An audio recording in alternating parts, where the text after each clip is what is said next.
नमस्कार, मैं दानिश अंसार और आप देख रहे हैं पीआरबी। लगातार सुबह से मीडिया में वक्फ बोर्ड बिल के 44 संशोधन की चर्चा चल रही थी। 44 संशोधन में क्या कुछ हुआ, क्या कुछ संशोधन करने की बात की जा रही है, वो चर्चा हमने अगले वीडियोस में की थी। अभी क्या खबर निकल के आ रही है? खबर ये निकल के आ रही है जो 44 संशोधन को लेकर, जो बिल को लेकर मोदी सरकार संसद में आई थी, वो बिल पास ही नहीं हो पाया, वो बिल अटक गया है। क्या खबर है, क्या हेडलाइंस से, उस पर बातचीत करेंगे। उससे पहले बता दे जिनको नहीं पता है कि वक्फ बोर्ड क्या होता है, तो वक्फ बोर्ड वो होता है जिसमें मुसलमान अपनी संपत्ति को दान कर देता है। मुसलमान जिसके पास औलाद नहीं होता है, वो चाहे उस संपत्ति में वक्फ बोर्ड जो है हॉस्पिटल बना दे, उसकी संपत्ति में वक्फ बोर्ड जो है कोई स्कूल या कॉलेज बना दे, जिससे आम जन के उसको सेवा में उसको ले ले। तो इस तरह के जो भी जिसके पास संपत्ति ज्यादा होती है, संतान नहीं होते, वो वक्फ बोर्ड को दे देता है। और ये वक्फ बोर्ड के पास अभी कुल जो है 9 लाख एकड़ की संपत्ति वक्फ बोर्ड के पास है। और अब खबर ये आई है कि पहली बार मोदी सरकार जो है संसद में हार गई है। पहली बार 10 साल में मोदी सरकार जो है वो कोई बिल जो है वो अटक गया है, पास नहीं हो पाया। ये देन है विपक्ष का, क्योंकि विपक्ष इस बार मजबूत स्थिति में, विपक्ष की संख्या दोगुनी है और विपक्ष की ही देन है कि ये बिल जो वक्फ बोर्ड का ये बिल जो आया था, ये बिल अब अटक गया है। ये बिल अब दूसरे रास्ते से भले पास हो जाए, लेकिन ये विपक्ष की मजबूती बताती है। विपक्ष इस मुद्दे को किस तरीके से उठाया, किस तरीके से पेश किया, ये मजबूती बताती है कि ये बिल अटक गया है। अब आते हैं उस हेडलाइंस पे। वो हेडलाइंस आपको बताते हैं क्या हेडलाइंस चल रही है, वो देखिए। और किसने संसद में क्या कहा, अखिलेश यादव ने इस बिल पे क्या प्रतिक्रिया दी, इस बिल पे ओवैसी ने क्या प्रतिक्रिया दी, इस बिल पे कांग्रेस ने क्या कहा, सब कुछ बताते हैं। और किरण रिजिजू जो अल्पसंख्यक मामले के मंत्री हैं, जो इस बिल को लेकर के आए, उनका क्या कुछ कहना है इस पे। हालांकि टीडीपी और जेडीयू पे लोगों की निगाहें थी कि ये इस बिल का विरोध करे, लेकिन ऐसा नहीं हुआ और टीडीपी भी इस बिल का समर्थन की और जेडीयू भी इस बिल का समर्थन की। हाँ, ये बात जरूर है कि जेडीयू के मुस्लिम कुछ पूर्व सांसद हैं, एमएलसी हैं, नेता हैं, उन्होंने खुलकर विरोध किया और नीतीश कुमार को सोचने को कहा कि इस पे नीतीश कुमार विचार करे। अब एक बार हेडलाइंस देखिए। लोकसभा में अटका वक्फ बोर्ड बिल, अब जेपीसी को भेजा जाएगा विधेयक। दूसरा हेडलाइन देखिए, विपक्ष की आपत्ति के बाद लोकसभा में अटका वक्फ बोर्ड बिल, अब जेपीसी को भेजा जाएगा। तो अब जेपीसी के तहत स्पीकर का काम बढ़ गया। अब स्पीकर अपने तरीके से इस बिल पे काम करेगा और तमाम चीज होगी। अब आते हैं कि कांग्रेस ने इसको किसने मुखरते से उठाया। हालांकि इस मुद्दे पे अखिलेश यादव सबसे मुखर रहे, असदुद्दीन ओवैसी सबसे मुखर रहे इस विधेयक पे। क्या कुछ बड़ी बदलाव जो है उसकी चर्चा करते हैं, उससे पहले आपको ये बताते हैं कि कांग्रेस ने क्या कहा। देखिए एक बार कांग्रेस ने क्या कहा। वक्फ संशोधन बिल लोकसभा में पेश होने के बाद कांग्रेस ने सवाल किया कि क्या अयोध्या के मंदिर में कोई गैर हिंदू समुदाय हो सकता है। पार्टी ने गैर मुस्लिम को गवर्निंग काउंसिलिंग में रखने का विरोध जताया है।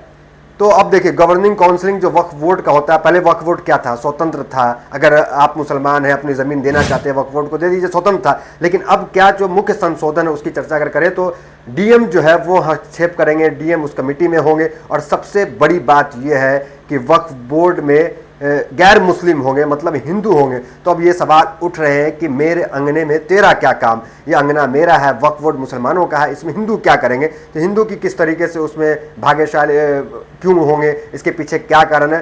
तो कांग्रेस ने ये सवाल उठाया कि मंदिर ट्रस्ट है, राम मंदिर है, तो उसमें मुस्लिम का क्या काम होगा, क्या उसमें मुस्लिम को आप रखेंगे, नहीं रखेंगे। तो वक्फ बोर्ड में आप हिंदू सदस्य को रखने की बात क्यों कर रहे हैं। तो ये बात जो है कांग्रेस ने उठाया। अब देखिए अखिलेश यादव इस पर क्या लिख रहे हैं, पढ़िए।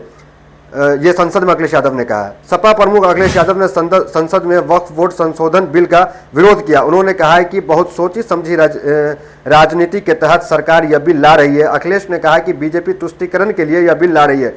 बीजेपी हताश और निराश है और मुसलमानों को शामिल करने का क्या औचित्य है। अखिलेश ने कहा कि स्पीकर महोदय, आप इस सदन के सुप्रीम है, आपके पास भी कुछ अधिकार है, लेकिन आने वाले समय ये आपके भी कुछ अधिकार छीन लेंगे। अखिलेश ने इस बयान पर केंद्रीय गृह मंत्री अमित शाह ने कहा कि सदन सबका है, सभापति सबके हैं, अखिलेश गोलमोल बातें न करें। वहीं स्पीकर ने कहा कि आसन पर व्यक्तिगत टिप्पणी उचित नहीं है। तो अखिलेश यादव स्पीकर को याद दिला रहे हैं कि आपके भी अधिकार, जिस तरीके से मुसलमानों के वक्फ बोर्ड में जो अधिकार है, जो धर्म की स्वतंत्रता है, वो छीन रही है, तो स्पीकर की भी छीन सकती है। तो अमित शाह बिदक गए और अमित शाह बोले कि स्पीकर सबके होते। और ये तमाम चीज़ें, मतलब अखिलेश यादव जो है वो भी खुल करके जो है सदन में विरोध किया। अब देखिए असदुद्दीन ओवैसी है, वो क्या कह रहे हैं, एक बार देखिए उन्होंने क्या बयान दिया। लोकसभा में वक्फ संशोधन बिल के पेश होने के बाद एआईएम चीफ असदुद्दीन ओवैसी ने कहा कि मोदी सरकार पर बड़ा हमला बोला। उन्होंने कहा है कि बिना चर्चा के वक्फ बिल लाया गया, मस्जिद दरगाह की जमीन कब्जाने की कोशिश की जा रही है, मुसलमानों की संपत्ति छीनने की कोशिश की जा रही है।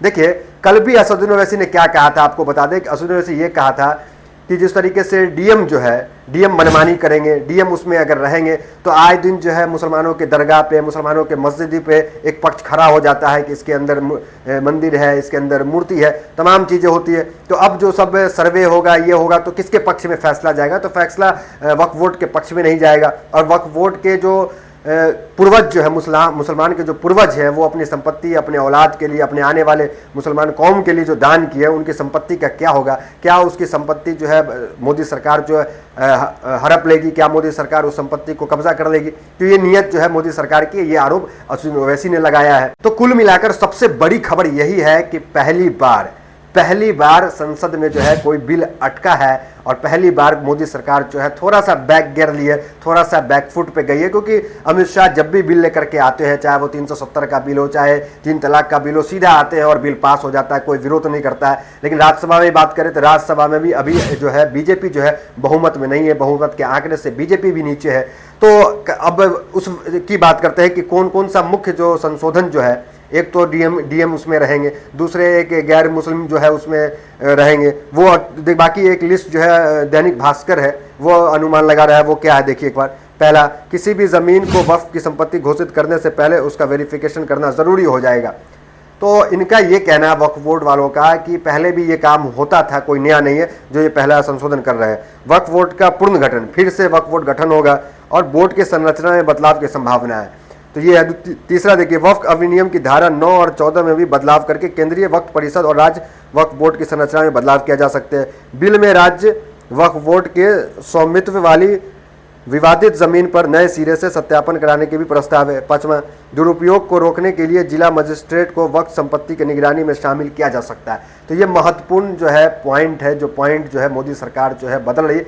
हालांकि मोदी सरकार इस वक्त बैकफुट में चली गई है, क्योंकि उसका नतीजा ये है कि विपक्ष जो है वो खुलकर इस मामले पे विरोध किया। विपक्ष इस मामले को थोड़ा सा भी जो है वो हल्के में नहीं लिया और पूरी गंभीरता के साथ, चाहे असदुद्दीन ओवैसी हो, चाहे अखिलेश यादव हो, चाहे कांग्रेस हो, वो उसके सामने रखी कि हिंदुओं का क्या काम है वक्फ बोर्ड के अंदर। अभी आपको बता दें कि भारत में वक्फ बोर्ड की जो संपत्ति है वो इंडियन आर्मी हो, रेलवेज हो, सबसे ज़्यादा संपत्ति जो है इंडियन आर्मी की है और रेलवेज की भारत में। लेकिन उसके बाद किसकी संपत्ति है? उसके बाद संपत्ति वक्फ बोर्ड की है। वक्फ बोर्ड के पास अभी 9 लाख एकड़ से ज़्यादा की संपत्ति जो है वो बताई जा रही है। अब इस संपत्ति का क्या होगा? क्या बीजेपी जो है मुसलमानों की संपत्ति पे अपनी नज़र रख रही है? इस तरह के तमाम सवाल या निशान उठ रहे हैं। कल तक जो है वो अजान, नमाज, इस तरह की चीज़ें टारगेट होती थी, अब जो है संपत्ति पे मामला चला आया। हालांकि किरण रिजिजू का इसमें कहना है कि किसी भी मुसलमान को जो है इसका नुकसान नहीं होगा। किरण रिजिजू क्या कह रहे हैं? मंत्री है अल्पसंख्यक मामलों के, उनका भी क्या बयान है, क्या वो संसद में कहें, वो एक बार देख लीजिए आप। देखिए किरण रिजिजू ने क्या कहा। विपक्ष से समर्थन की गुहार लगाते हुए रिजिजू ने कहा है कि इस बिल का समर्थन कीजिए, करोड़ों लोगों की दुआ आपको मिलेगी। चंद लोगों ने पूरे वक्फ बोर्ड को कब्जा करके रखा है और आम मुस्लिम लोगों को जो न्याय इंसाफ नहीं मिला उसे सही करने के लिए यह बिल लाया गया। यह इतिहास में दर्ज होगा कि इस बिल का कौन कौन समर्थन किया और कौन कौन विरोध किया, ये किरण रिजिजू कह रहे हैं।